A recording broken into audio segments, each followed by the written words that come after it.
Bismillah. Assalamualaikum warahmatullahi wabarakatuh. Alhamdulillahi wa kafa.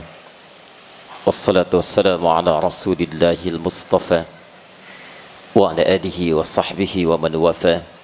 Amma ba'd. Faya ibadallah, usi nafsi wa iyyakum bitaqwallahi faqad fazal muttaqun. Fala tamutunna illa wa antum muslimun. فقال تعالى يا أيها الذين آمنوا اتقوا الله حق تقاته ولا تموتن إلا وأنتم مسلمون وقال يا أيها الناس اتقوا ربكم الذي خلقكم من نفس واحدة وخلق منها زوجها وبث منهما رجالا كثيرا ونساء واتقوا الله الذي تساءلون به والأرحام إن الله كان عليكم رقيبا. Bapak Ibu, saudara-saudariku dan pemirsa Akhir TV dimanapun Anda berada, alhamdulillah di antara sekian aktivitas kehidupan yang Allah berikan kesempatan pada kita menjalaninya, hari ini adalah kesempatan sisa hidup kita yang kita mohonkan pada Allah Subhanahu wa taala. Semoga Allah berkenan memberikan bimbingan kehidupan di hari ini sehingga hari ini bisa lebih baik dibandingkan dengan hari-hari sebelumnya. Syukur pada Allah, di antara sekian hamba yang tengah berada di kesibukan di hari ini, ada yang tengah berada di jalan. Saya dari Palembang tadi, subuh pesawat sudah padat. Kemudian di jalan, pergerakan cukup luar biasa. Tapi di antara sekian hamba Allah yang beraktivitas, baru sekitaran kita saja, ternyata Bapak Ibu yang mendapatkan bimbingan dari Allah, ringan langkahnya, dilembutkan hatinya untuk mau datang ke rumah Allah ini, belajar sebagian dari tuntunan syariatnya. Kalau bukan Allah yang langkahkan dan ringankan ibu bapak datang ke sini, mustahil bisa hadir di sini. Padahal suasana hari ini, Ahad, bisa kita gunakan untuk mengerjakan yang santai dalam kehidupan. Ada yang sedang tamasya, ada yang sedang berlibur, bahkan dari Jumat kemarin nyaris ada kemacetan yang luar biasa antara jarak Karawang sampai Kebonjeruk. Dari sekian itu semua, ternyata Masya Allah, kalau bukan sayangnya Allah kepada Bapak Ibu sekalian, mustahil ada keringanan langkah menuju kemari. Karena itu saya memberikan pesan yang kuat, kalau Allah sudah turunkan rasa sayangnya kepada kita, jangan pernah ditinggalkan, karena tidak mudah lagi untuk bisa meraihnya. Saya bermohon kepada Allah, semoga siapapun yang berada di masjid ini dan sekitarannya mendapatkan karunia yang dijanjikan oleh Nabi Muhammad SAW dalam hadis riwayat Muslim nomor hadis 2010. Saya bacakan hadisnya. Qala Rasulullah SAW, satu kali Rasulullah SAW pernah bersabda, bima ma'na majtama'a qaumun fi baitin min buyutillahi, tidak akan pernah berkumpul, berdesahkan hamba-hamba Allah di satu tempat di rumah-rumah Allah, yatluna kitab Allah, dengan tujuan ingin belajar sebagian dari tuntunan kitab Allah, wa yatadarasunahu fima bainahum, kemudian mereka diskusikan, pelajari dengan sesamanya, illa ghasyiyatuhumur rahmah, kecuali saat mereka mulai belajar sampai berpisah itu, rahmat Allah akan diliputkan di sekitaran mereka. Wa nazalat alaihimus sakinah, dan ketentraman akan ditanamkan dalam jiwanya. Yang ketiga, wa haffathumul malaikah, dan malaikat ikut berkerumun dengan mereka. Yang keempat, wa dzakarahumullahu fi man 'indah, dan disanjung-sanjung mereka oleh Allah di sekitaran makhluk yang ada di sekitaran Allah sampai selesai mereka belajar. Maka Masya Allah, dari sekian hamba Allah yang beraktivitas, Bapak Ibu yang terpilih kemudian untuk mendapatkan anugerah hadis ini. Semoga pelajaran kita hari ini menghadirkan rahmat Allah Subhanahu wa taala. Kedua, menghadirkan ketenangan dalam jiwa kita, sehingga para ulama hadis menyampaikan ini esensi belajar atau mengikuti pengajian dan ta'lim. Kalau isi pengajian tidak memberikan ketenangan dalam jiwa, maka ada yang salah dalam apa yang kita terima itu. Karena semua esensi dalam ibadah itu muaranya ketenangan dalam jiwa. Semua aktivitas ibadah dalam Quran umumnya disebut dengan kata zikir. Zikir. Salat itu zikir. Quran surah ke-20 ayat ke-14. Innani anallahu la ilaha illa ana fa'budni wa aqimis salata li dzikri. Saya Allah, tidak ada Tuhan yang layak disembah kecuali saya. Bagaimana menyembahnya? Sembah saya, tunaikan salat. Untuk apa salat? Li dzikri, untuk zikir kepada saya. Baca Al-Quran itu zikir. Zikir. Dan Quran disebut zikir oleh Al-Quran. Quran surah ke-15 Al-Hijr ayat ke-9, paling kanan di pertengahan. Inna nahnu nazzalna dzikra wa inna lahu lahafizun. Kami telah turunkan Al-Quran sebagai zikir. Quran disebut sebagai zikir. Penghafal Quran dia sedang berzikir. Bahkan menghafal Quran 4 kali disebutkan di satu surah yang sama. Quran surah ke-54 ayat 17, ayat 22, ayat 32, ayat ke-40. Walaqad yassarnal Qur'ana lidzikri fahal min muddakir. Sungguh kami telah mudahkan Al-Quran untuk diingat, dihafalkan. Menghafal Quran disebut sebagai zikir. Jadi ketika antum sedang menghafal Quran, anda sedang berzikir. Doa itu zikir. Quran surah ke-7 Al-A'raf ayat 205. Wadhkur rabbaka fi nafsika tadarruan wa khifatan wa dunal jahri minal qaul. Silahkan berdoa, berzikir kata Quran dalam jiwamu dengan kalimat-kalimat yang lembut, dengan kata-kata yang menyentuh. Mohonlah kepada Allah dengan penuh ketawadhuan. Zikir, doa, istighfar, kalimat thayyibah pasca salat disebut dengan zikir. Astaghfirullah, astaghfirullah, astaghfirullah. Hadis Muslim nomor hadis 591. La ilaha illallah wahdahu la syarika lah, lahul mulku wa lahul hamdu wa huwa ala kulli syai'in qadir. Hadis Muslim nomor hadis 593. Subhanallah, subhanallah, subhanallah. Alhamdulillah, alhamdulillah, alhamdulillah. Allahu akbar, Allahu akbar, Allahu akbar. Hadis Muslim nomor hadis 597. Itu zikir. Zikir disebut oleh Quran dengan zikir.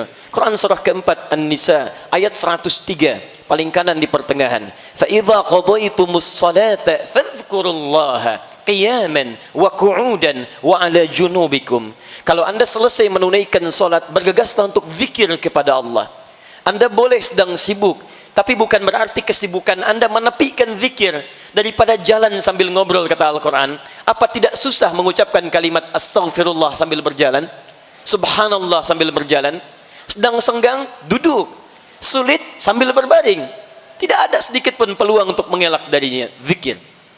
Dan ta'lim, belajar, mengajar seperti saat ini, itu bagian dari puncak zikir. Karena itu Nabi menyebutkan bahwa di hadis Muslim tadi, nomor hadis 2010, disebut amalan kita dengan zikir. Dan zikir yang baik itu adalah zikir yang memberikan ketenangan kepada jiwa. Quran surah ke-13 ayat ke-28. Ala bi dzikrillahi tatmainnul qulub. Yakinkan dirimu, jika zikirmu benar kepada Allah, maka dampaknya ke hati pasti tenang. Ini rumus, Bu. Kalau ibu sedang gelisah, jangan mengeluh. Mengeluh tidak menyelesaikan persoalan, Pak. Zikir. Ambil air wudu, buka mushaf, baca Al-Quran. Karena kata Quran, baca Quran itu menghadirkan ketenangan. Walaupun solusi belum datang, tapi ketenangan diberikan. Nikmat. Antum gelisah, ambil wudu, salat. Apalagi ke masjid, Masya Allah. Masjid itu disebut tempat paling menenangkan di muka bumi.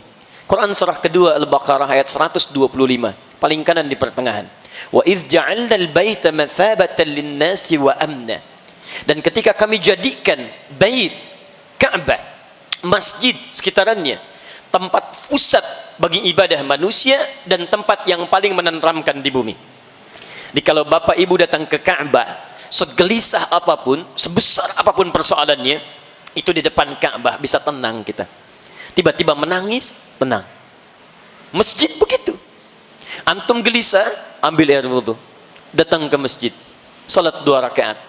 Jangankan salat, masuk masjid aja auranya sudah beda. Masya Allah, begitu masuk salat, duduk, tenang, bawa kipas angin, plak, tidur aja. Saking tenangnya. Alhamdulillah.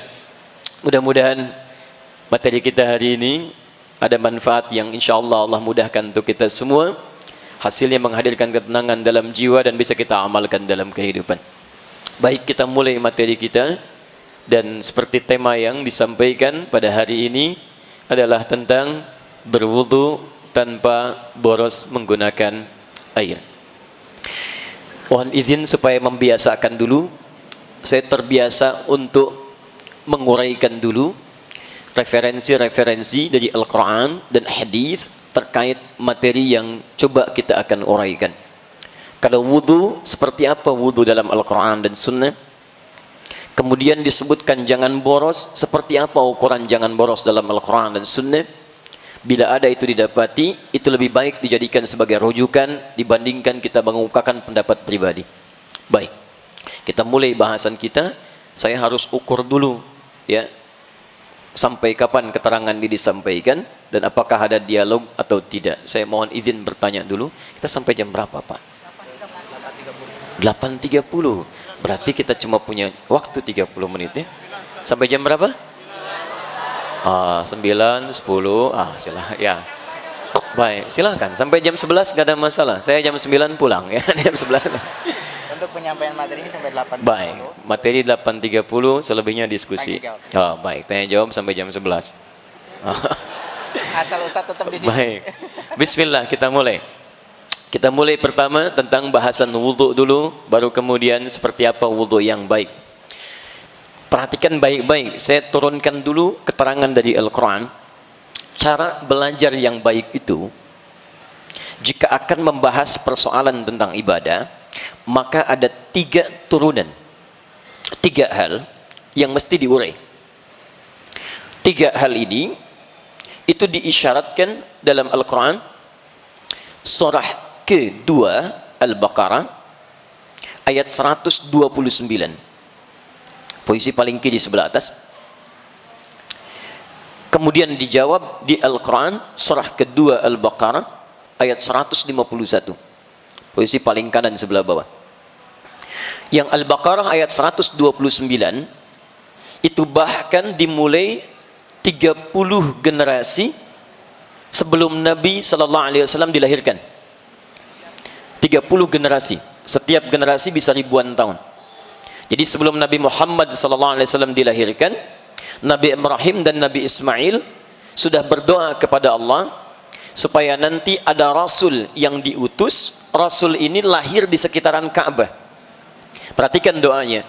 Jadi Nabi Ibrahim, Nabi Ismail sudah meninggikan bangunan Ka'bah, tugas selesai, berdoa kemudian di samping Ka'bah. Di antara doanya, Quran surah kedua Al-Baqarah ayat 129. Rabbana wab'ath fihim rasulan minhum. Ya Allah, mohon utus nanti seorang rasul yang lahir di sekitaran penduduk dekat Ka'bah ini. Dan tidak ada seorang rasul yang lahir di sekitaran Ka'bah kecuali Nabi Muhammad SAW. Nabi Ismail alaihissalam lahir di Palestina, Kanaan. Kemudian baru diantarkan ke Mekah, diabadikan di Quran surah ke-14 Ibrahim ayat 37. Tapi yang lahir di sekitaran Ka'bah cuma Nabi Muhammad SAW. Saya ilustrasikan lokasinya. Bismillah. Bisa agak panjang sedikit? Saya boleh menulis? Boleh ya? Bismillah. Ibu kelihatan insyaallah? Belum ya? Belum Bu. Belum saya tulis. Bagaimana bisa kelihatan? Belum ya? Saya tulis dulu baru kelihatan ya. Ini saya ilustrasikan. Kalau ini Zamzam Tower sekarang ya. Ini geser sedikit. Kalau ke kirinya di sini ada Hilton.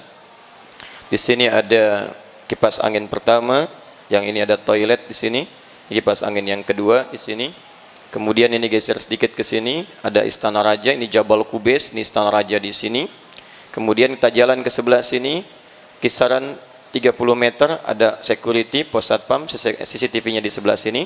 Satu orang penjaganya, seragamnya coklat. Kemudian geser sini. Ini tiang listrik yang besar, lampu. Ini tiang lampu yang kedua, ini tiangnya lebih kecil dari ini, tapi ini sudah tidak ada. Geser sini, ke arah sini, kisaran 100 meter. Di sini ada tempat ngambil air zam-zam. Kalau ibu bapak ingin ambil air zam-zam yang pakai jerigen, jangan maksa yang ke sini Bu, di masjid, di kelamaan. Ini lebih bebas ini. Ya, kita pakai selang, pakai macam-macam, lebih cepat di sini. Kemudian di sebelah sini, nah ini lokasi dilahirkan Nabi SAW. Disamarkan sekarang menjadi museum, Al-Maktabah Qadimah, supaya tidak dikultuskan. Karena tidak sedikit datang orang ke sini salah kiblat, Bu. Ibu bisa bayangkan. Kita di sini di Pondok Indah sudah benar kiblatnya. Ada orang ke Mekah sudah tahu kiblatnya Ka'bah di sini, salatnya bisa menghadap ke sini. Karena itu oleh pemerintahan setempat kemudian ini disamarkan jadi perpustakaan atau museum. Kemudian dikasih peringatan di sini, pojok sebelah kanan. Di sini ada gambar, ada orang sholat, ada yang ruku, ada yang ngelap-ngelap, kemudian dicoret tanda silang, kemudian ada bacaan di atasnya, ya, dilarang untuk beribadah menghadap ke sini. Ini tidak benar. Dituliskan pakai bahasa Arab, bahasa Inggris, bahasa India, Urdu, plus bahasa Indonesia. Jadi orang Indonesia pun ada yang pernah salah, ya. Makanya ditulis pakai bahasa Indonesia. Buktinya nggak ada bahasa Jepang karena tidak ada orang Jepang salah ke sini. Baik, ini geser, ini di sini ada bukit, matahari terbit dari sini, sinarnya ke sini. Ya, jadi matahari terbitnya di atas rumah Nabi lewat sini, bulan juga terbitnya di atas rumah Nabi, adanya di atas rumah Nabi malamnya. Di siang malam itu bercahaya. Saya bisa sampaikan ini karena saya sendiri datang ke situ dari mulai terbit matahari saya perhatikan sampai dengan malamnya. Ke sini, kemudian ada terminal Mahbas Al-Jin, ya, kemudian ke sini ada bukit lagi panjang. Nah, ini pusat niaganya Sayyidah Khadijah. Saking kayanya satu bukit segini. Menikah dengan Nabi, di sini kemudian ada pintu Marwah, di sini ada toilet sekarang, di sini ada posisi rumah Nabi setelah berumah tangga. Geser sedikit, tarik lurus ke sini, ini cahaya matahari ke sini, di sini ada tangga ke bawah. Ada tangga di sini, ini yang pakai eskalator, sini ada penjaga polisi, ada bangku satu warna merah. Turun. Ini Babus Salam, di sini pintu Babul Ali, di sini rumahnya Abbas bin Abdul Muttalib. Lahirnya di sini Ka'bah. Jadi kalau Bapak Ibu masuk dari sini, ya, kalau ingin tawaf sunnahnya masuk dari sini. Turun. Ini Babus Salam. Ini Anda tinggal lurus, di sini Bukit Safa, langsung ketemu dengan Hajar Aswad. Ini tidak perlu belok-belok lagi. Kalau Anda dari sini masuknya, maka nanti akan bergeser, muter dulu ke sini dulu, balik lagi ke sini, baru turun, baru ke sini lagi. Ya, jadi kalau bisa masuk lewat sini lebih baik karena langsung bertemu dengan Al-Hajar Al-Aswad. Ya, ini saya sebutkan Hilton tadi, di sini kediaman sahabat Abu Bakar radhiyallahu taala anhu. Ini toilet pertama, yang ini toilet, ini kipas angin satu, ini kipas angin dua. Yang di sini parlemen Quraisy dulu. Ya, yang di sini mereka merencanakan pembunuhan terhadap Nabi. Di sini ada Abu Jahal, Abu Lahab dan abu-abu yang lainnya yang tidak baik. Jadi yang lahir di sekitaran Ka'bah hanya Nabi Muhammad sallallahu alaihi wasallam. Dan uniknya, ini yang paling menarik. Sejak masa Nabi Ibrahim dan Nabi Ismail alaihi wassalam, keduanya sudah berdoa di samping Ka'bah supaya Rasul yang diutus ini membawa 4 misi. Di antara 4 misi ini, 3-nya itu manhaj dakwah. Cara Nabi menyampaikan pengajarannya supaya bisa diterima dan dipraktikkan oleh umatnya, plus berdampak dalam kehidupannya. Jadi bukan sekedar diterima, tapi ada dampak dalam kehidupan. Awas, hati-hati.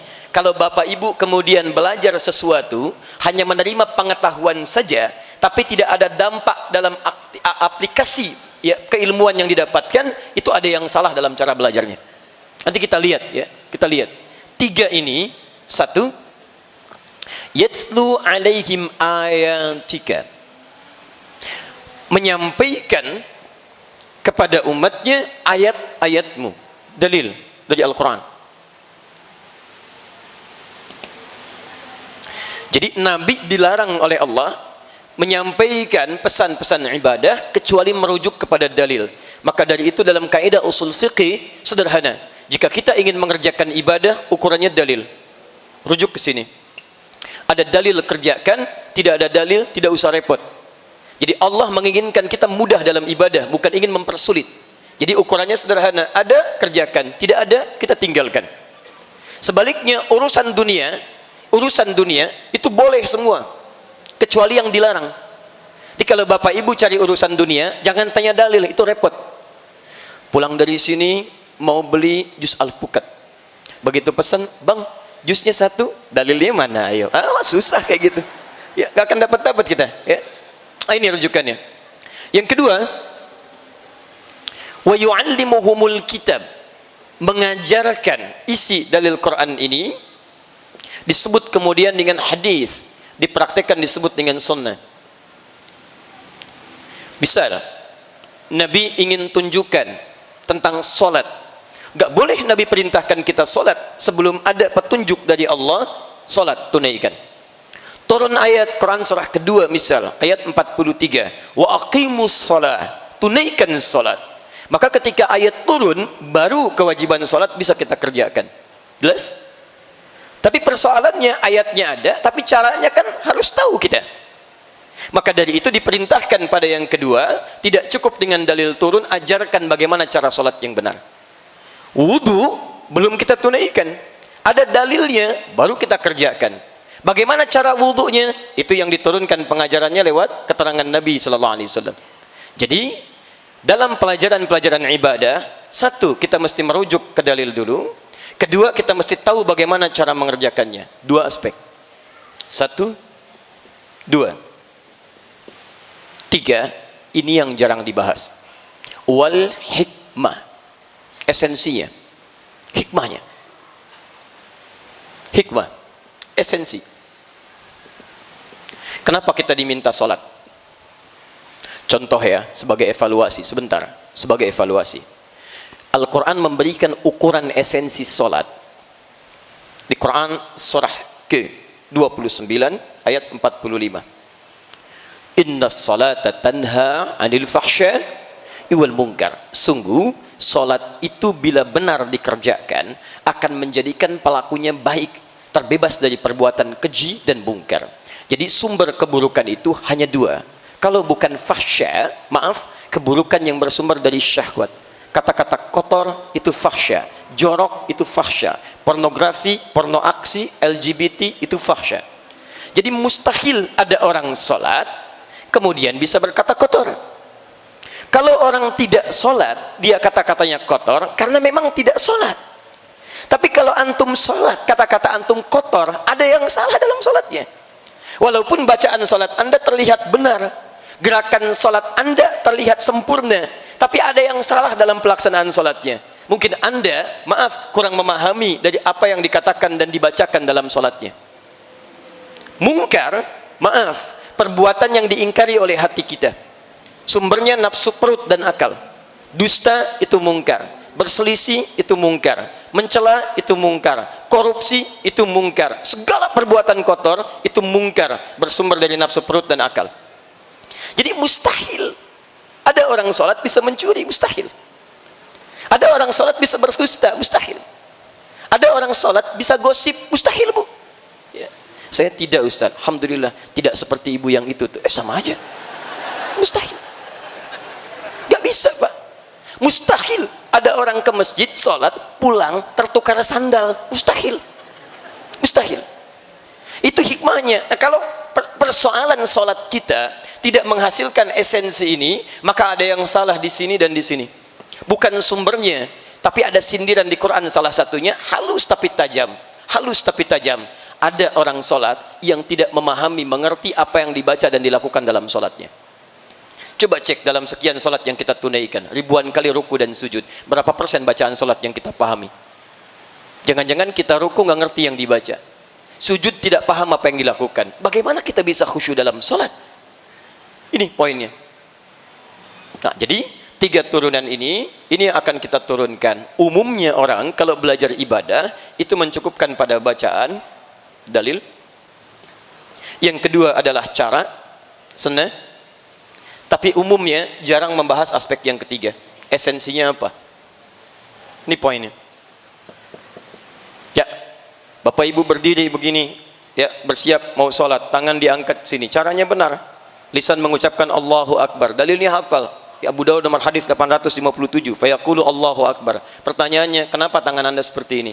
Kenapa yang diucapkan Allahu Akbar? Bukan Allahul Azim, Allahur Rahman. Itu semua ada hikmahnya. Dan diajarkan pada Nabi sallallahu alaihi wasallam. Nah, ini yang akan coba kita turunkan pada pagi ini terkait dengan persoalan wudu. Apa dalil tentang wudu? Bagaimana cara berwudu? Dan apa esensi wudu? Jangan-jangan tiap hari kita wudu, tapi dampak dari wudu tidak nampak dalam kehidupan kita. Sepakat sampai sini? Nah, kan tinggal sepakat saja, Bu, ya.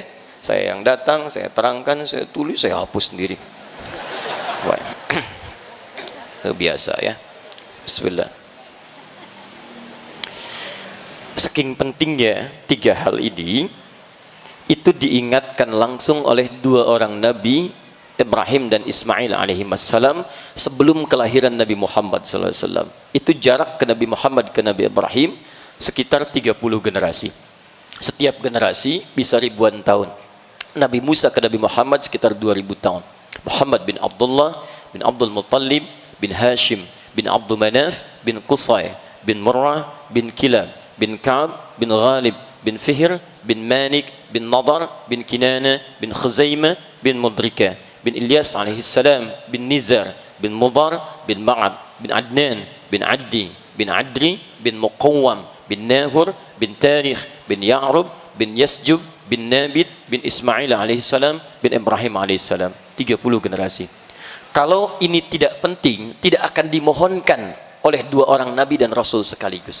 Ini menunjukkan tiga aspek ini sangat penting. Ini poin pentingnya.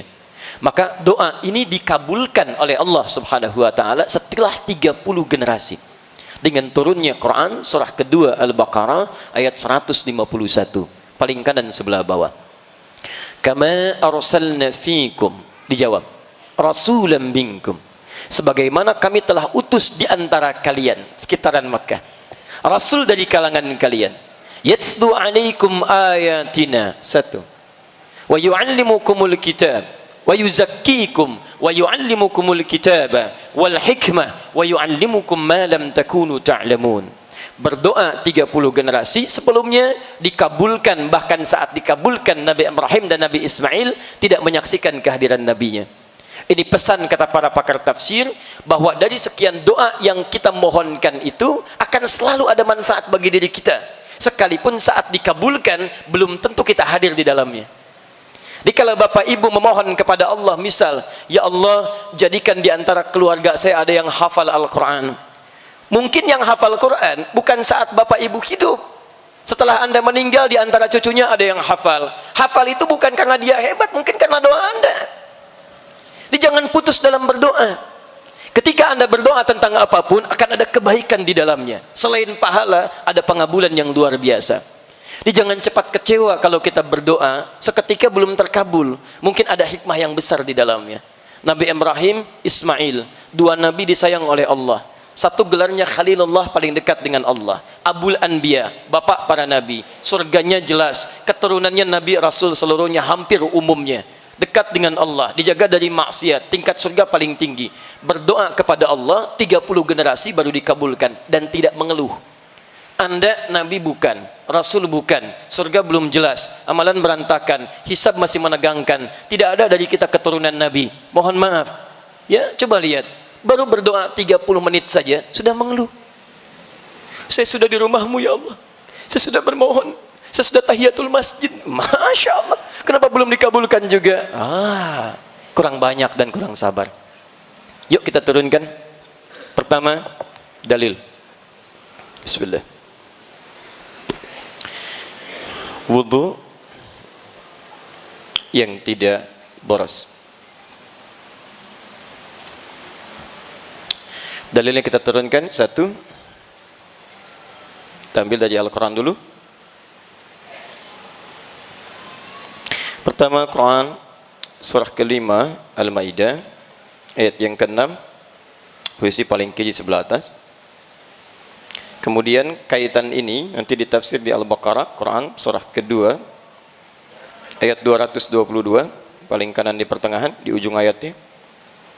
Tiga, kita ambil turunan ini, kemudian ke boros dulu, Quran surah ke-7 ayat 31. Kemudian kita turunkan lagi pada aspek ampunannya, Quran surah ketiga ayat ke-31.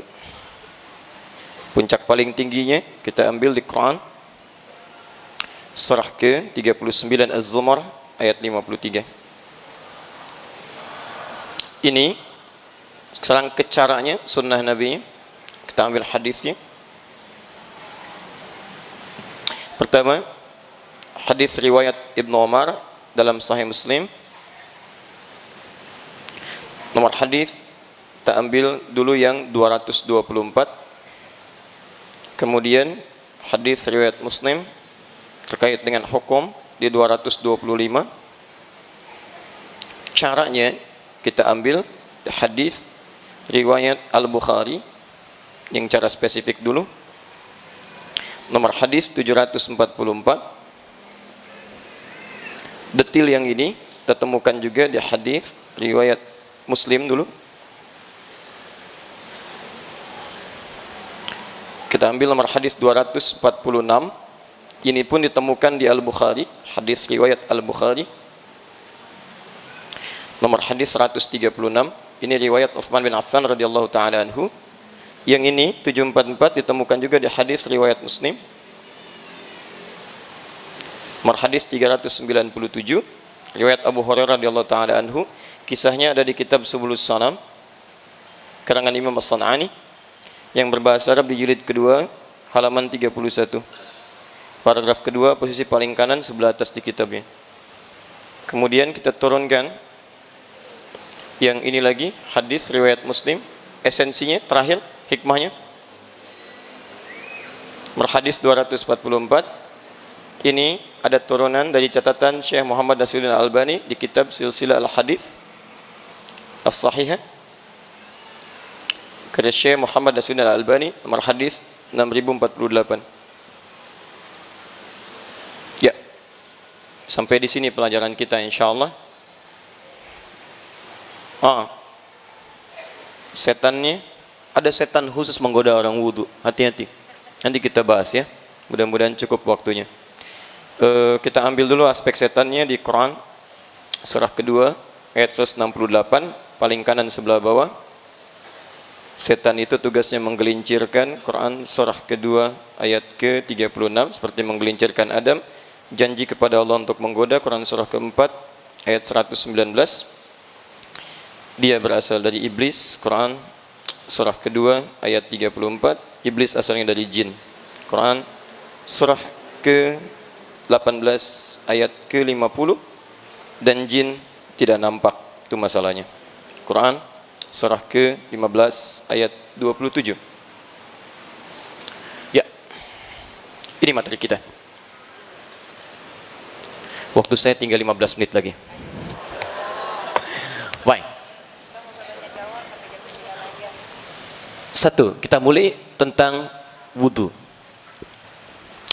Bapak Ibu sekalian, pertama kita ambil ukuran dulu melalui definisi apa itu wudu. Sehingga dengan ukuran itu kita bisa turunkan pada praktek dengan mudah. Wudu itu ada dua pemaknaan. Satu, pemaknaan secara bahasa. Kedua, pemaknaan secara tafsir bahasa.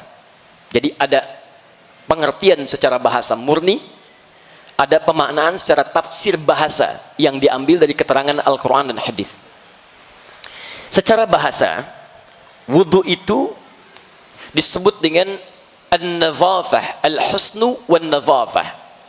Bersih dan indah. Bersih dan indah secara bahasa. An-nadhafah, bersih dan indah. Diharapkan dengan orang ketika berwudu, dengan wudu itu maka semakin bersih tampilan dirinya dan nampak indah dalam penampakan perilakunya. Kenapa saya sebut dengan penampakan perilaku? Karena kalimat keindahannya bukan menggunakan kata jamalah tapi husnun. Ingat, kata husnun dalam bahasa Arab itu menggambarkan keindahan dari aspek akhlak, perilaku, bukan tampilan fisik. Kalau tampilan fisik itu orang Arab menyebutnya dengan jamalah. Jamalah dari kata jamalah, jamalun, seperti ini.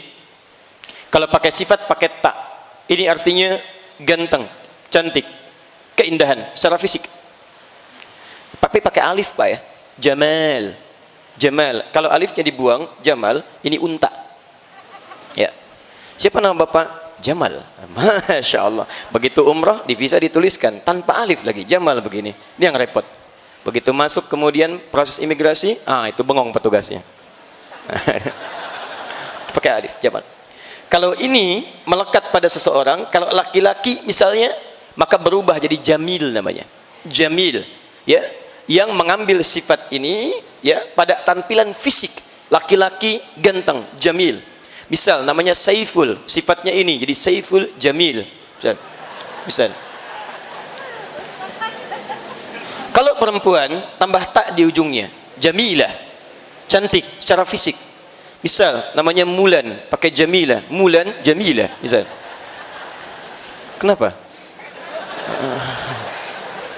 Contoh saja. Nah, tapi kalau yang tampak keindahan itu dari aura kebaikan, kelihatannya seperti biasa bagi kalangan sementara orang.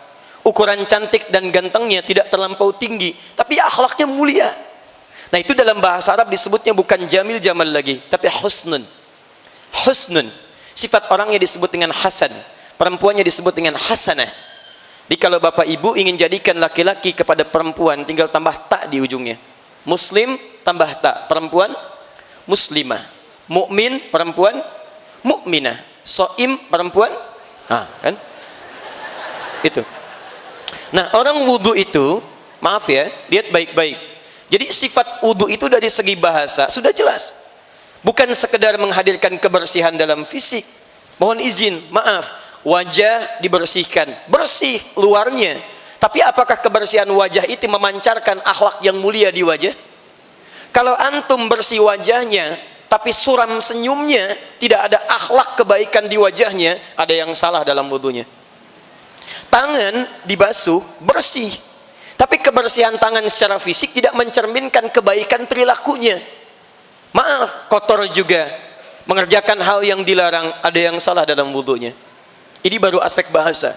Karena itu, dalam penafsiran bahasa ini, oleh para ulama, kalimatnya dispesifikan. Apa kalimat yang bisa menggabungkan dua aspek ini? Dalam bahasa Arab ada satu istilah, namanya taharah. Taharah. Kalau sudah disebutkan taharah, maka keduanya menjadi satu. Kalau cuma nadhafah, itu bersih luarnya. Bersih luarnya. Pernah dengar kalimat ini? An-nadhafatu minal iman. Kebersihan sebagian daripada iman. Itu hadis palsu. Ya. Saking palsunya, di kitab hadis palsu pun tidak ditemukan. Orangnya disebut dengan nadhif, ini nadhafah. Ya. Hati-hati, ini walaupun sederhana, ini penting. Saking pentingnya, ini spidol susah menuliskan. Mau habis tuh tintanya. Jadi fokus teman-teman, lihat baik-baik. Ini memang agak banyak yang aneh sekarang ya. Spidol sulit mengulas. Air sampai habis saking pentingnya tuh. Cuman gelasnya. Baik, alhamdulillah. Biasa. Lihat, fokus ini. Jadi kalau disebutkan nadhafah, itu cuman luarnya.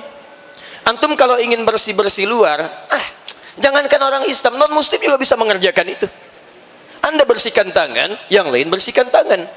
Anda bersihkan wajah, yang lain cuci muka. Apa bedanya Anda dengan yang lain? Karena itu dirubah pengertiannya, diarahkan pada petunjuk yang benar. Wudu itu tidak sekedar menjadikan kebersihan secara fisik, tapi juga ada makna taharah di sana. Taharah itu bersih luarnya, suci dalamnya. Itu poinnya, bersih dan suci. Karena itu kalau teman-teman membuka kitab fikih, dibuka dengan kalimat makna wudu, pengertian wudu, maka akan kata ini yang kita temukan, babut taharah, bab tentang taharah, tapi isinya wudu. Dari mana para ulama memutuskan kalimat taharah? Bukan sembarangan, dari keterangan Nabi SAW, tercantum dalam hadis riwayat Muslim nomor hadis 224. Ini riwayatnya Ibnu Umar, Abdullah bin Umar radhiyallahu taala anhuma, anaknya Umar bin Khattab. Kemudian yang kedua hadis riwayat Muslim nomor hadis 225, riwayatnya sahabat Abu Hurairah radhiyallahu taala anhu. Lihat kalimatnya. Yang pertama, qala Rasulullah sallallahu alaihi wasallam, la tuqbalu salatun min ghairi tuhurin wala sadaqatun min ghululin. Tidak akan pernah diterima salat seseorang tanpa bertaharah. Taharah yang dimaksudkan wudu. Nabi pun menyebut wudu dengan kata taharah. Artinya kalau ada seseorang salat tidak mengerjakan wudu dulu, maka salatnya tidak akan diterima oleh Allah Subhanahu wa taala. Khusyuk salatnya sampai menangis, masya Allah. Bacaannya syahdu sampai salam. Cuman sayang nggak wudu. maka salatnya tidak diterima oleh Allah Subhanahu wa taala. Tapi Anda mesti hati-hati. Hati-hati, nanti saya tunjukkan dalam praktek. Nabi menyebut dengan kata tuhurun, bukan nadhafatun. Artinya wudu ini tidak biasa. Jadi kalau Anda cuma basah-basah, tapi saat sholat perasaan Anda kotor, tidak bersih dengan basuhan wudunya, sholatnya pun akan bermasalah. Bahkan turun ayat Quran di sini. Fawailul lil musallin, celaka orang sholat. Anda bisa bayangkan, orang sholat masih celaka, apalagi yang tidak sholat. Sholat masih celaka, apalagi yang tidak sholat.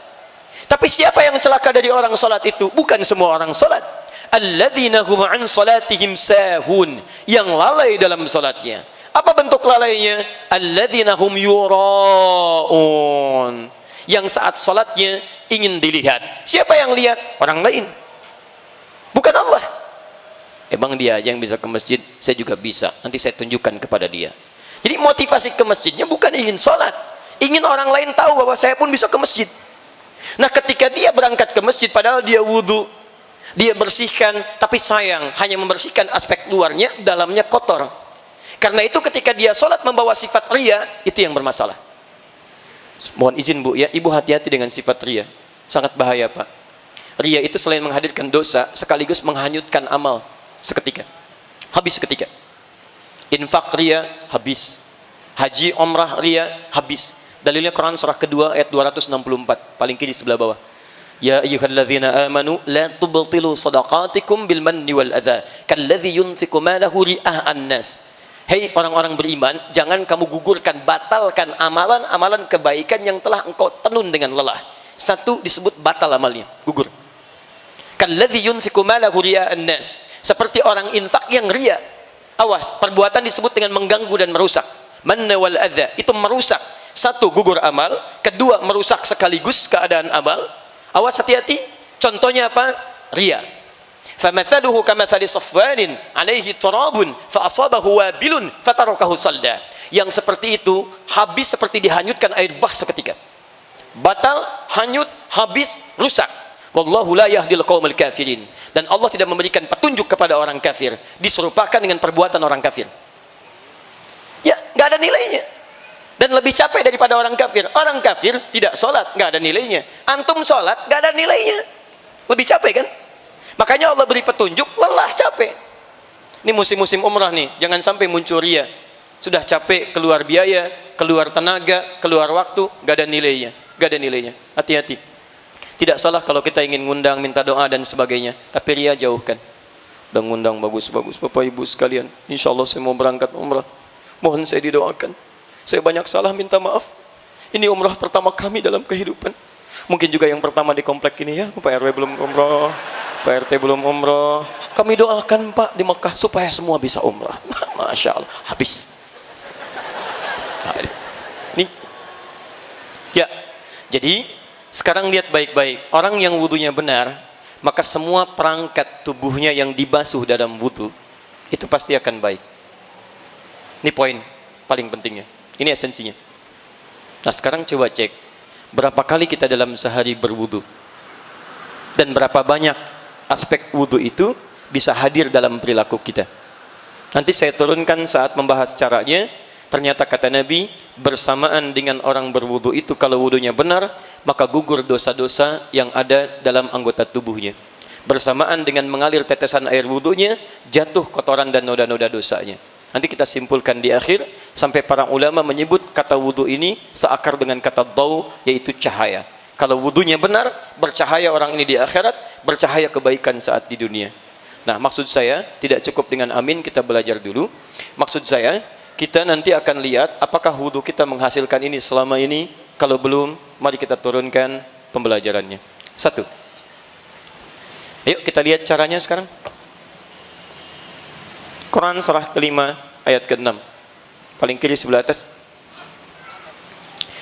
Quran surah kelima Al-Maidah ayat yang ke-6. Ya ayyuhalladzina amanu, hei orang-orang yang telah menyatakan dirinya beriman kepada Allah. Tahan sebentar, saya berikan aspek tafsirnya dulu ya. Kalau ada ayat Al-Quran dibuka dengan kalimat iman, Artinya, informasi yang akan disuguhkan lewat ayat itu sekaligus menjadi indikator keimanan pemiliknya. Semakin cepat kita merespon dan serius mengerjakannya, ini pertanda iman kita berada di level yang baik. Tapi kalau Anda malas mengerjakannya dan abai dalam penunaiannya, ini menunjukkan imannya dalam keadaan lemah. Hati-hati. Ayat wudu dibuka dengan iman. Ketika Anda serius mengerjakan wudu dengan cara yang benar, ini menunjukkan iman Anda dalam keadaan yang baik. Tapi kalau Anda abai, ya, asal saja, kemudian basah saja, tak peduli dengan cara kebaikan-kebaikan dalam mengerjakannya, ini menunjukkan iman kita sedang di bawah standar yang baik. Jelas? Baik, mari kita teruskan. Ya ayyuhalladzina amanu, ai orang-orang telah menyatakan dirinya beriman kepada Allah. Idza qumtum ilas shalah, kalau Anda ingin menyempurnakan salat.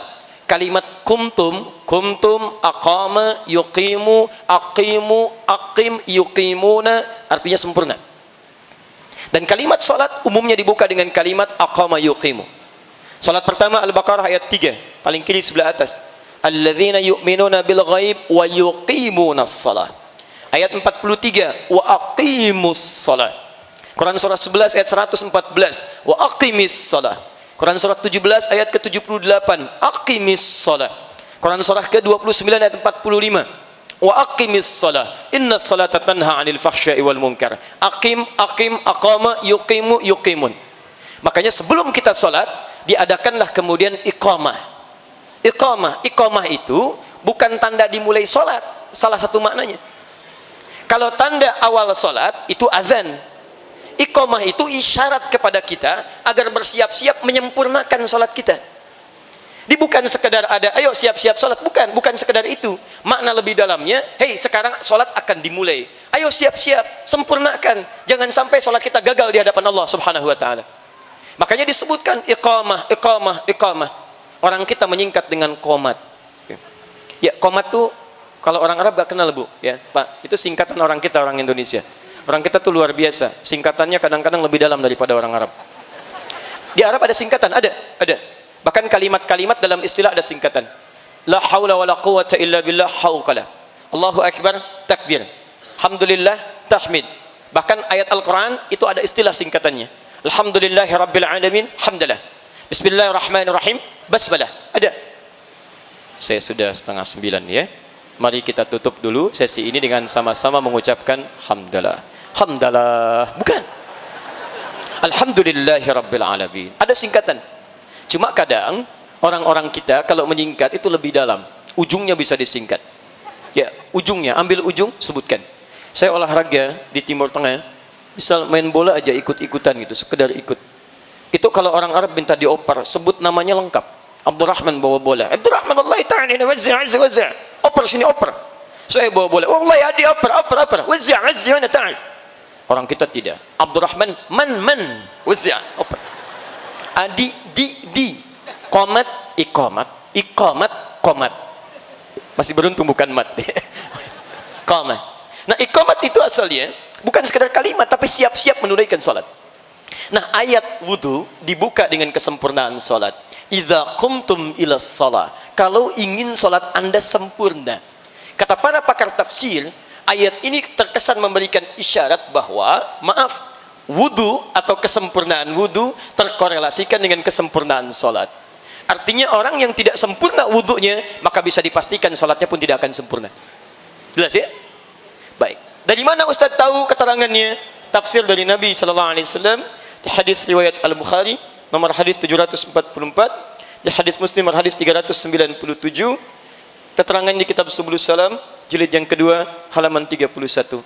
Hadisnya dikisahkan oleh sahabat Abu Hurairah radhiyallahu taala anhu. Kisahnya dialami oleh seorang bernama Khalad bin Rafi' Az-Zuraiqi. Demikian kisahnya. Qala, sahabat menyampaikan, bima makna, jaa rajulun ila Nabi sallallahu alaihi wasallam. Datang seorang lelaki kepada Nabi sallallahu alaihi wasallam. Namanya Khalad bin Rafi' Az-Zuraiqi. Fadakhala ila al-Masjid Nabawi. Dia masuk ke Masjid Nabi. Fa shalla bi janbin Nabi sallallahu alaihi wasallam. Maka dia salat di samping Nabi sallallahu alaihi wasallam. Ilustrasinya demikian. wan nabiyyu fi nahiyatin ukhra minal masjid, dan Nabi di sisi lain di masjid. Jadi ini orangnya salat, ini Nabi posisi di sini. Falamma sallama yaminan wa shamala, tatkala selesai salatnya, dia salam ke kanan dan ke kiri. Thumma atan nabiyya sallallahu alaihi wasallam, dia mendatangi Nabi sallallahu alaihi wasallam. Faqala assalamu alayka ya Rasulullah, dia berkata assalamu alayka ya Rasulullah. Faqala lahu Rasulullah sallallahu alaihi wasallam, maka menjawab kepadanya Rasulullah sallallahu alaihi wasallam, wa alaikassalam wa rahmatullah. Wa alaikassalam wa rahmatullah, irji' salli fa innaka lam tusalli. Silahkan Anda salat lagi karena Anda belum salat. Padahal sudah salam. Fa'ada salatahu 3 maratin, maka dia mengulang salatnya sampai 3 kali. Faqala lahu an-nabiy sallallahu alaihi wasallam mithla ma kana, namun Nabi tetap mengulang kalimat serupa. Anda salat lagi karena Anda belum salat. Anda bisa bayangkan, sudah 3 kali salat. Orang ini sahabat, salat dekat Nabi di masjid Nabi. Kata Nabi setelah salam, Anda belum salat. Faqala, maka dia berkata, ya Rasulullah, ma uhsinu ghairah. Ya Rasulullah, saya nggak bisa lebih baik lagi daripada yang tadi. Alimni, tolong ajarkan saya. Nah, ketika Nabi mendengar kalimat itu, maka beliau kemudian bersabda, faqala idza qumta ila shalah, kalau salat kamu ingin sempurna. Lihat ibu bapak sekalian, kalau tidak penting masalah ini, mustahil Nabi meminta mengulang. Kalau salat kamu ingin sempurna, asbighul wudu, mulai dengan menyempurnakan wudu dulu. Begini caranya, diajarkan dari awal sampai akhirnya. Thumma istaqbilul qiblah, baru menghadap ke arah kiblat. Begini caranya. Fakabbir, kemudian bertakbir. Begini caranya sampai dengan salamnya.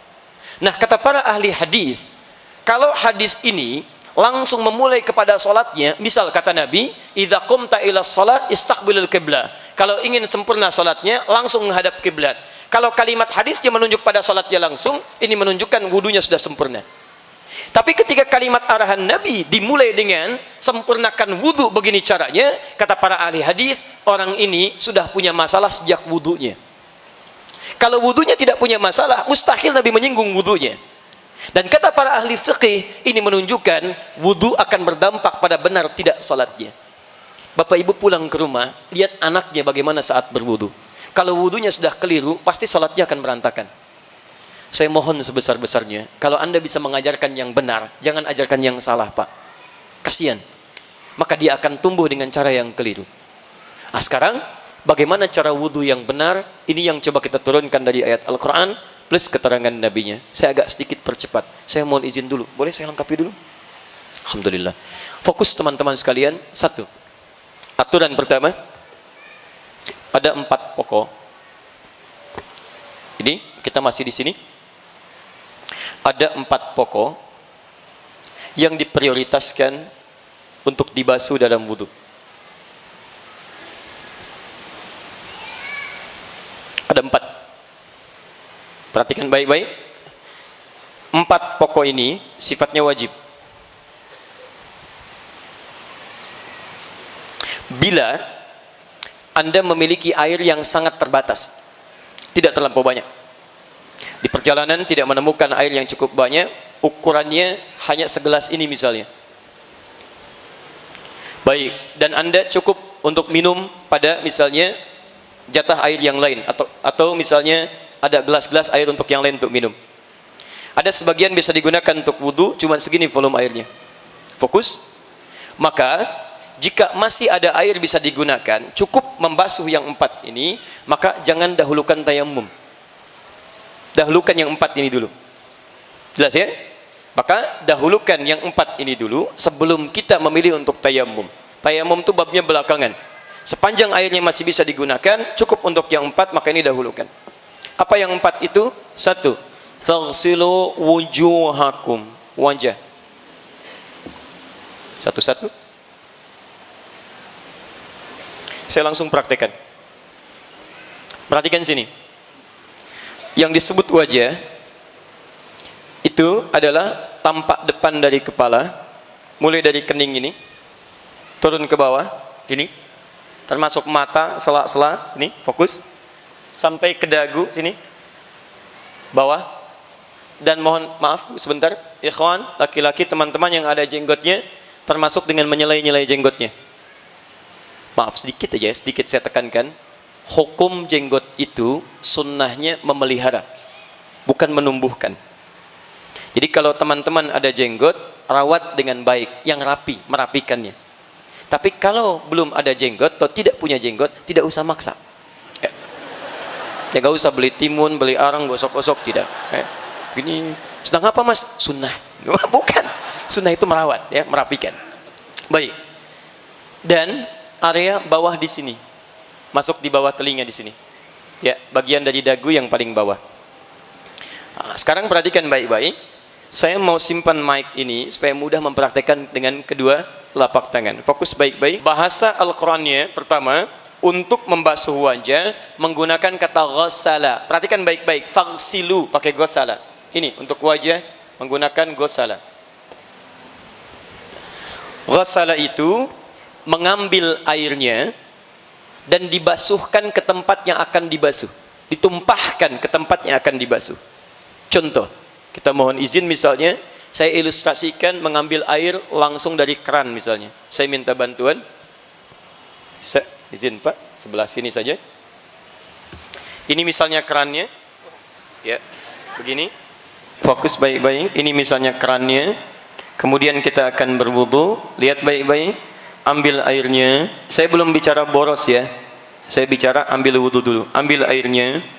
Kemudian ghassala, tumpahkan di tempat yang akan dibasuh. Kemudian kita tumpahkan di wajah. Kemudian saya turunkan, lihat baik-baik. Saya tumpahkan. Ini, sini. Nah perhatikan sekarang. Ini ada jemari. Satu yang telunjuk. Ini diusahakan kita fungsikan dengan baik. Dengan membersihkan ujung-ujung mata di sini. Jelas ya? Sehingga kotoran bisa dibersihkan dengan baik. Yang kedua yang jempol. Ini kita gunakan untuk membasuh yang bagian belakang di sini. Ya, diambil airnya, tumpahkan di wajah seperti ini. Kemudian basuh yang belakangnya. Yang ada jenggot kita kemudian selai-selai. Paham ya? Baik. Berapa kali? Nah, lihat baik-baik. 3 itu adalah batas maksimal. Bila sekiranya basuhan pertama dan kedua itu dirasa belum sepenuhnya menjangkau bagian tubuh yang harus dibasuh. Kalau pertama 1 kali saja misal kita rasakan sudah sampai keseluruhan terbasuh, maka itu bisa dianggap cukup. Jelas ya? Jika dirasakan belum cukup, tambah yang kedua. Atau jika kita ingin lebihkan kebaikannya sampai yang ketiga, itu tidak ada masalah. Dan Nabi pernah berwudu dengan 2 kali. Tidak ada masalah di situ. Jelas? Tapi jangan sampai 4 dan seterusnya. Karena hadisnya mengatakan, "Faman zada faqad 'asa Abul Qasim." Siapa yang sengaja menambahkan, melebihkan sehingga muncul aspek boros di situ pada air, dia telah melawan Nabi sallallahu alaihi wasallam, bermaksiat kepada Nabi. Paham sampai sini? Baik. Sekarang ini baru bagian yang pertama. Ketika masuk bagian yang kedua, kerannya kita perbaiki dulu jika turun. Baik. Seperti ini. Baik. Yang kedua, setelah wajah, wa aydiyakum ilal marafiq. Tangan sampai siku. Bapak boleh duduk sebentar supaya tidak capek. Sekarang perhatikan sini. Mana tangan? Dia. Lihat baik-baik Bu ya, Pak ya. Di dalam fikih itu beda kalimatnya dengan pengucapan kalimat biasa. Kalau kalimat biasa disebutkan tangan itu disebut dengan yadun, yad. Dari sini ujung finger, jari-jari sampai ke sini. Ujung sini. Dekat ke bahu, ini tangan, yad bahasa Arabnya, yad. Tapi kalau anda nanti membaca dalam fikih, Masya Allah, diksi Al-Quran dan hadis itu spesifik ketika memerintahkan kita untuk mengerjakan sesuatu dengan tangan. Nah, akan disebutkan bagian fungsi-fungsi dan batasnya. Contoh, ini yadun sampai sini. Tapi kalau sampai sini, ini mirfaq namanya, siku. Jamaknya marofik. Kalau sampai sini, ini sa'id namanya. Wangan. Kalau sampai sini pergelangan, ini rusghun namanya. Kalau yang ini saja, ini kaffun namanya. Kalau yang ini saja, ini asabi' namanya. Kenapa saya terangkan kalimat-kalimat ini? Karena nanti kalau dalam fungsi fikih ibadah, itu akan spesifik disebutkan batas-batasnya. Misal, Anda sholat bertakbir. An-Nasa'i nomor hadis 886. Fawada'a yadahul yumna 'alal yusra. Yadnya kaf. Maka letakkan telapak tangannya yang kanan di punggung yang kirinya. Letakkan di dada. Jadi begitu mengangkat Allahu Akbar, batasnya di sini. Boleh kata Nabi, rusghun, pergelangan ketemu pergelangan. Jadi di sini boleh, di sini juga. Pergelangan kanan bertemu pergelangan kiri di sini. Tapi mohon maaf ya, kalimatnya kayak pakai fa. Fa itu cepat. Allahu Akbar. Bukan diukur. Allah. Amin. Boleh sa'id ke sini. Boleh sampai sini. Tapi dilarang mirfaq sampai sini. Ini dilarang oleh Nabi. Jangan bertakbir seperti orang sombong. Jangan bersedekap seperti orang sombong kata Nabi. Ini cuma kiasan. Dilarang kita sampai ke sini, sampai sini saja. Ya, kan kalau sedang ada proyek. Ini ya. Ini nggak boleh dibawa dalam sholat, ya. Baik, jadi cuma sampai sini saja. Jelas ya? Baik. Fokus. Wudu batasnya hanya sampai sini. Marafiq. Ya, marafiq hanya sampai sini. Sekalipun dilebihkan, tidak boleh berlebihan sampai sini misalnya. Ya. Melebihkan sedikit dari sini untuk memastikan jangkauan semua sampai siku kena, bukan ingin sekedar lebih lewat, bukan ya. Jadi batasnya sampai siku. Dan lihat bahasa Qurannya menggunakan ila. Ila itu harful goyah, memulai sesuatu sampai tujuannya, bukan dari tujuan ke asal, tapi dari asal ke tujuan. Kata Quran, basuh tangan sampai siku, asal tujuan, bukan tujuan ke asal. Jadi ketika kerannya kemudian mulai akan kita basuh, ya, lihat dengan airnya, ambil air, ini asalnya tangan sampai siku, airnya ambil, tumpahkan dari tangan sampai siku, bukan siku ke tangan begini. Jadi bukan kerannya dibuka, sikunya dibeginikan. Ya, kalau aspek fikih yang benarnya itu diambil dari sini sampai ke sini. Ada yang berpendapat begini boleh, tapi saya kurang sepakat, karena nanti dari sudut hikmah itu keluar dari tatanan hikmahnya. Dia yang paling baik, ambil dari ujung sini, tumpahkan ke sini, kemudian alirkan lagi ke bawah. Paham? Kanan selesai, kemudian kiri. 3. Ini yang dahsyat. Masuk yang ketiga, berubah dari kata ghasala menggunakan masah. 2. Iku. 3. Wamsahu, ini masah. Usap. Cikum kepala. Fokus. Lihat baik-baik.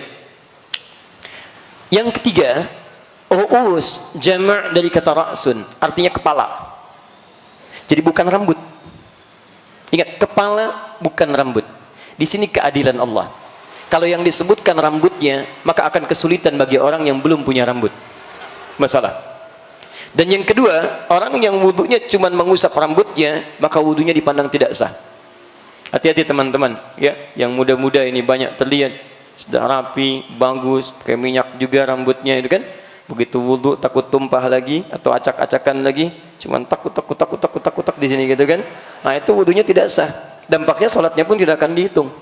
Nggak bernilai sholatnya. Maka yang dibasuh, diusap kepalanya. Ketika mengusap menggunakan masaha. Masaha itu bukan basuh tapi usap. Bedanya dengan yang pertama, kalau ghasala, ambil airnya, tumpahkan langsung. Ambil, tumpahkan langsung. Masaha tidak. Ambil airnya, kemudian kita tumpahkan dulu, baru kemudian kita usapkan pada apa yang akan diusap dari anggota wudu. Paham? Hebatnya, ini kalau bukan firman Allah, mustahil kalimatnya begini. Mustahil. Ketika mengusap, tiba-tiba ditambah dengan ba wamsahu bi ru'usikum. Ba wamsahu bi ru'usikum. Lihat ya. Allah bisa berfirman begini, wamsahu ru'usakum, bisa. Tapi kenapa menggunakan ba? Ini rahasia besarnya. Huruf ba dalam standar bahasa Arab itu setidaknya ada 14 makna. 14 arti. Nanti lihat di kitabnya Mughnil Labib an Kutubil A'arib karya Ibnu Hisham Al-Ansari dari halaman 25 sampai halaman 59. Disebutkan 14 makna dalam bahasa Arab. Ba dalam Bismillahirrahmanirrahim itu ba-nya punya makna sendiri. Ba dalam innamal a'malu binniyat, ba-nya punya makna sendiri. Ba dalam alaihissallahu bi ahkamil hakimin, ba-nya punya makna sendiri. Dan kenapa dalam ayat mengusap kepala menggunakan huruf ba? Setidaknya dari 14 itu ada 3 makna dari 14 itu. Satu, namanya istighraq. Istighraq itu artinya menunjuk pada sesuatu keseluruhan. luas pada umumnya. Kalau diterapkan pada wudu, artinya fokus baik-baik, ambil airnya, kemudian setelah itu tumpahkan begini, maka Anda basuhkan dari depan sini sampai ke belakang. Ya. Nabi dikisahkan menerapkan bagian pertama ini, ngambil hatta adbara itu bagian belakang, ambil usap dari depan ke belakang. Boleh kalau ingin dibalikan ke depan tidak ada masalah. Yang penting dari depan sampai ke belakang, umumnya keseluruhan. Maka ini makna ba yang pertama. Ba yang kedua disebutkan at-tahdid, at-tab'id, at-tab'id ma'at tahdid. At-tab'id ma'at tahdid. Jangan terjebak dengan istilah, yang penting Bapak Ibu paham. At-tab'id ma'at tahdid, yaitu menunjuk pada sebagian tapi ada batas.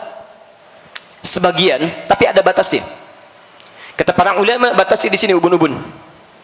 Jadi kalau Anda misalnya ingin berwudu kemudian mengusap bagian kepala, dalam kondisi tertentu Anda usap bagian ini pun sampai ubun-ubun, sudah sah wudunya. Jelas ya? Yang ketiga adalah at-tab'id min duni tahdid. Sebagian tapi nggak ada batas. Yang penting masuk bagian kepala. Fokus. Ini kepala bukan? Ini kepala. Ini kepala. Yang penting masuk bagian kepala, kita usap, sudah sah wudunya. Apa hikmahnya kenapa menggunakan huruf ba di sini? Karena tidak dalam setiap kondisi kita bisa mengusap kepala keseluruhan. Antum punya masalah di kepalanya, misal ada qadarullah, misalnya ada musibah, luka di kepala, luka yang ini, maka bukan alasan bagi antum untuk tidak mengusap kepala. Boleh antum usap yang bagian sini, itu sah wudunya. Dan hebatnya akhwat yang perempuan, tidak bisa ibu berwudu misalnya, misal dalam setiap keadaan yang longgar. Mungkin ada satu kondisi ibu akan berwudu, saat mengusap kepala hijab gak bisa dibuka, maka sederhana sebetulnya, ambil airnya, tumpahkan, kepala bagian ini usap, atau ambil bagian tertentu di kepala, itu sah hukumnya. Dan sepakat ulama fikih, nggak ada perbedaan di sini, sepakat. Ya, jadi maaf, Nabi mengajarkan, sahabat mencontohkan, tabi'in mengikuti, ulama mengajarkan, semuanya sepakat. Nabi nyampaikan, sahabat sepakat, tabi'in sepakat, ulama sepakat. Ibu Rasul bukan, ya, sahabat bukan, tabi'in bukan, ulama bukan, tidak sepakat. Ibu yang kurang sehat, ya. Jelas ya? Maka ini faedahnya kenapa menggunakan huruf ba. Wah, bahasa Arab itu luar biasa. Alhamdulillah, orang kita, orang Indonesia, ada yang raih doktor PhD di Al-Azhar, hanya membahas huruf ba saja dalam ayat wudu. Ba dalam ayat wudu, huruf ba dapat doktor PhD. Silakan, masih ada huruf ta, huruf sampai ya. Nah, itu untuk kepala. Terakhir, yang keempat, wa arjulakum ilal ka'bain. Perhatikan baik-baik. Allah mengembalikan harakat dari i ke a. Tadi wamsahu biru'usi i. Tapi ketika menyebut kaki kembali ke a. Wa arjulakum, ikut hukum sebelumnya. Ketika kalimatnya menggunakan a bukan i, berarti hukumnya diikutkan pada hukum yang awal. Wa aidiakum a, pakai a. Wa arjulakum a, berarti hukum membasuh kaki sama dengan hukum membasuh tangan. Artinya salah bukan masaha. Ini basuh kaki. Karena ghasala, maka prakteknya, mohon izin, mudah-mudahan teman-teman atau kamera bisa melihat dengan baik. Perhatikan baik-baik. Saya mohon izin, barangkali saya berikan contoh begini. Maaf, kaki saya mengangkat sedikit lebih tinggi, saya copot kaos kakinya. Perhatikan baik-baik. Yang basuh pertama, karena menggunakan ghasala, maka airnya diambil, ditumpahkan di kaki. Batas kakinya, mohon maafkan saya angkat agak tinggi ya supaya terlihat. Batas kakinya itu dari sini jemari bawah sampai ke pergelangan kaki di sini, mata kaki. Jelas ya? Baik, ini mata kaki sampai sini, sampai mata kaki, ingat batasnya. Ini rijlun sampai sini, ini rukbatun, ini rusghun, mankab. Ini mata kaki, ini lutut, ini paha. Awas, kenali baik-baik ya. Tadi kepala, tadi tangan, ya, sampai ke kaki. Kepala, pundak, lutut. Sekarang masuk ke sini. Lihat sekarang. Lihat, fokus. Cara membasuhnya, ambil, tumpahkan di tempat wudu, paling bagus bagi 3. 1, kita mulai dengan bagian pertama, di jari-jari ini. Sela-sela. Kalau bisa, antum selai-selai dulu, ambil, kemudian selai-selai dulu di sini. Ya, gunakan kelingking. Kenapa bukan jempol Ustaz? Kegedean. Udah, jangan banyak dibahas. Ini hati-hati dengan kotoran yang di sini. Ada di sela-sela yang jempol. Karena banyak orang bermasalah sampai diancam oleh Nabi. Ada orang yang diancam dengan siksa kubur karena sengaja meninggalkan kotoran di kakinya. Karena tidak sopan. Antum masuk ke sini pakai sepatu kotor, diterima nggak oleh DKM? Tidak. Antum menghadap Allah pakai kaki kotor. Kan tidak menyenangkan, dan dia tahu itu kotor, cuman sengaja nggak dia basuh. Maka seakan-akan menghadirkan maksiat yang nyata di hadapan Allah Subhanahu wa taala, dan diancam dengan hukuman yang besar. Satu di sini. Kedua, ambil air, tumpahkan lagi. Usap bagian belakang di sini, bagian belakang. Ketiga, ambil air keseluruhan, maka ratakan keseluruhannya. Ya, basuh keseluruhan. Selesai, 4 ini. Paham? Baik, saya teruskan sebentar. Wah. Ini yang 4. Kita baru belajar cara. Nah, yang 4 ini diprioritaskan kalau kondisi airnya memang diduga cukup hanya membasuh yang 4 itu saja dan bisa digunakan. Maka jangan dulu dahulukan tayamum, tapi prioritaskan yang 4. Jika airnya cukup banyak, maka kita sempurnakan dengan sunnahnya, dan tambahan pahala bisa kita raih. Apa di antara sunnahnya? Pertama, mulai ya dengan kita berniat membaca bismillah, kemudian kita menyela-nyela tangan, ambil air, ya, kita basuhkan dulu, sunnah pertama. Kedua, selesai kita kumur-kumur. Di antara kumur-kumur ini boleh kita sambil menyikat bagian gigi, membersihkan. Ya, laula an asyqa ala ummati, kata Nabi, kalau saya tidak bermaksud memberatkan kepada umatku, la amartuhum bisiwaki 'inda kulli salati. Aku akan perintahkan mereka menyikat giginya sebelum mereka salat.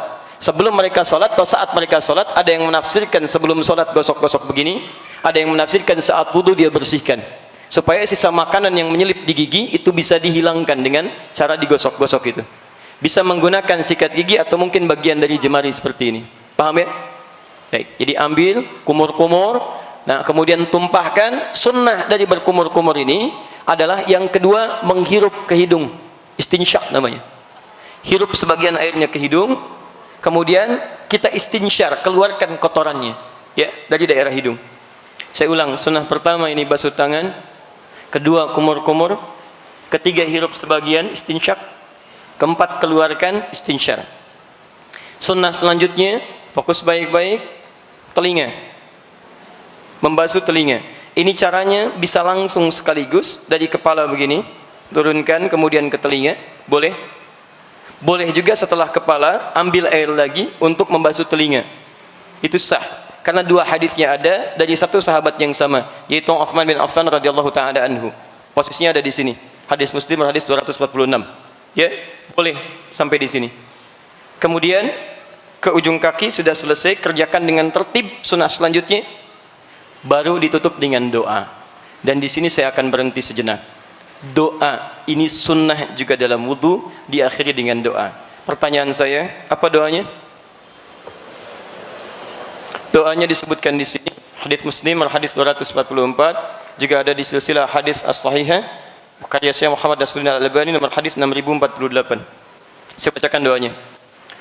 Asyhadu an la ilaha illallah wa asyhadu anna Muhammadan Rasulullah. Teruskan, belum selesai. Allahumma ij'alni minat tawwabin waj'alni minal, tahan sebentar. Perhatikan pertanyaan saya. Kita sering membaca doa ini, paham nggak dengan artinya? Sekarang perhatikan esensinya. Saya bacakan artinya.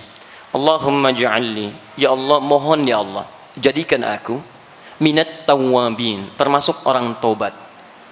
Anda kan baru wudu, kenapa doanya doa tobat? Kan yang kita kerjakan wudu. Kenapa saat baca doa, doanya selesai tobat? Ini yang saya maksudkan dengan taharah. Makanya Nabi menyebut dengan taharah. Bukankah tobat itu mengakui dosa yang pernah dilakukan, menyesalinya, dan berjanji akan meninggalkannya? Di orang wudu itu sebetulnya dia sedang bertobat dengan seluruh anggota tubuhnya. Makanya silahkan cek kenapa hikmahnya yang dibasuh dalam wudu itu umumnya anggota tubuh yang sering kita gunakan beraktivitas. Wajah dengan mata menatap, lisannya berbicara, kumur-kumur. Lihat tangan, ini yang menyentuh, megang macam-macam, dari ujung jemari sampai ke sini, gerak. Sampai ke telinga yang sering mendengar, sampai ke ujung kaki. Mata kadang lihat yang keliru, lisan bicara yang salah, tangan mengerjakan yang keliru, kaki melangkah pada yang salah. Kadang-kadang sombong, kata Al-Quran. Mohon maaf, orang yang wudunya benar, itu saat dia berwudu sebetulnya dia sedang bertobat. Jadi begitu Anda misal berkumur-kumur, itu bukan sekedar mengeluarkan kotoran fisik yang ada di lisan.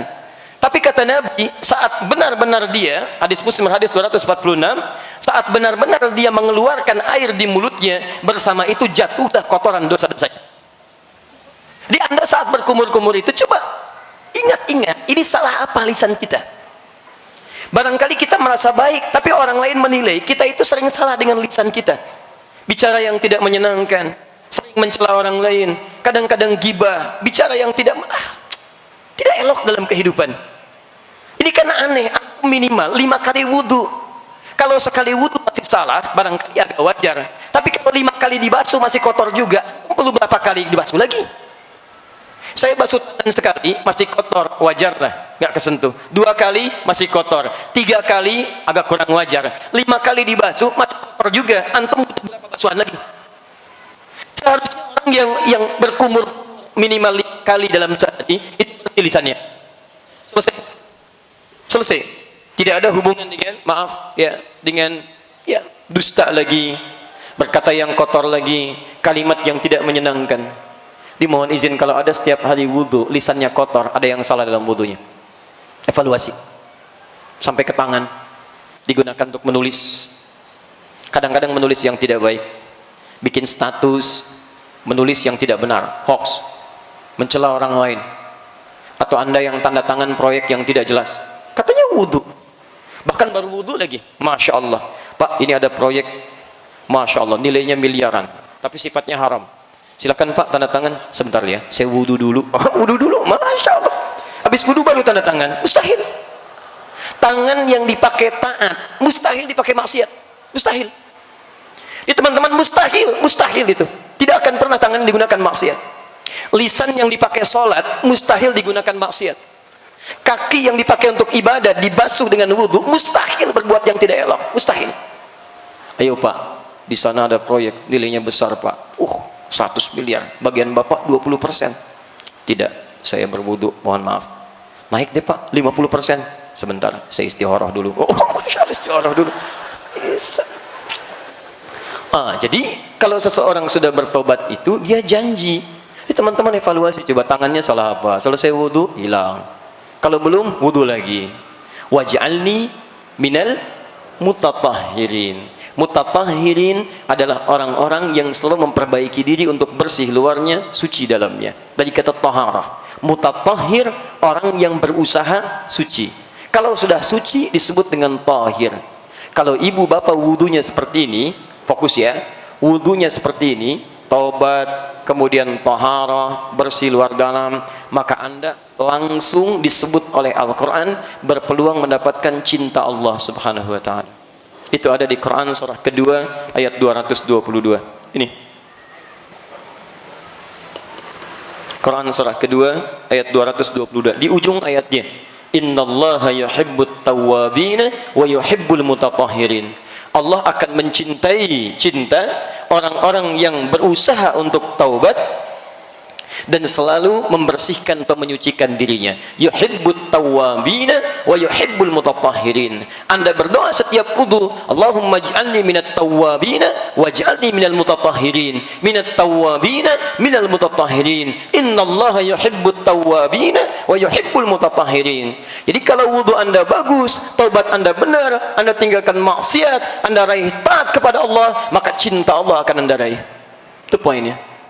Yang dahsyat, kalau cinta Allah sudah kita raih, maka yang pertama Allah berikan bagi kita semua adalah ampunan dari semua dosa. Semua dosa diampuni. Itu ada di Quran surah ketiga ayat 31. Dosa sebesar apapun, walaupun israf dalam dosa, Quran surah 39 ayat 53. Perhatikan rumusnya, saya berakhir di sini. Qul, Quran surah 3 ayat 31. Qul in kuntum tuhibbunallaha fattabi'uni. Katakan Muhammad, jika kalian serius mencintai Allah, ikuti saya, ikuti Nabi. Di bagaimana Nabi beraktivitas dalam kehidupan, termasuk wudunya ikut Nabi. Kalau Anda bisa melakukan itu, perhatikan, ini persamaannya. Perhatikan, yuhibbukumullah. Maka cinta Allah akan diberikan kepada Anda. Nah, saat Allah mencintai seorang hamba, apa yang diberikan? Wa yaghfir lakum dzunubakum. Maka Allah akan ampuni seluruh dosa-dosanya. Selesai. Jadi kalau kita wudunya benar, perbaiki wudu lagi, perbaiki wudu lagi, perbaiki wudu lagi, taubat, taubat, mutatahhir, mutatahhir, Masya Allah. Itu diantara tanda dicintai oleh Allah Subhanahu wa ta'ala. Jadi kalau Bapak Ibu ingin berusaha meraih cinta Allah, Anda dicintai pasangan hidup, bahagianya luar biasa. Kenapa tidak ada yang ingin dicintai oleh Allah Subhanahu wa ta'ala? Ada yang tidak punya dosa di sini? Boleh angkat tangan? Yang sedikit? Yang banyak? Lalu saking banyaknya nggak bisa angkat tangan kan? Dan sekarang diberikan peluang untuk diampuni dosa, kenapa tidak kita raih? Bahkan israf. Israf itu dosa paling tinggi. Boros dalam dosa. Jadi semua pengen diraih. Kalau ini bohong saja, ini mencela saja, ini pukul saja. Kalau yang ini, kalau ada orang berbuat dosa belum dia kerjakan, kayaknya kurang. Mas, sudah pernah mukul orang? Belum saya. Tuh ada di sana. Mana? Datang. Oh, Masya Allah. Jadi kalau belum melakukan dosa, gatal tangannya.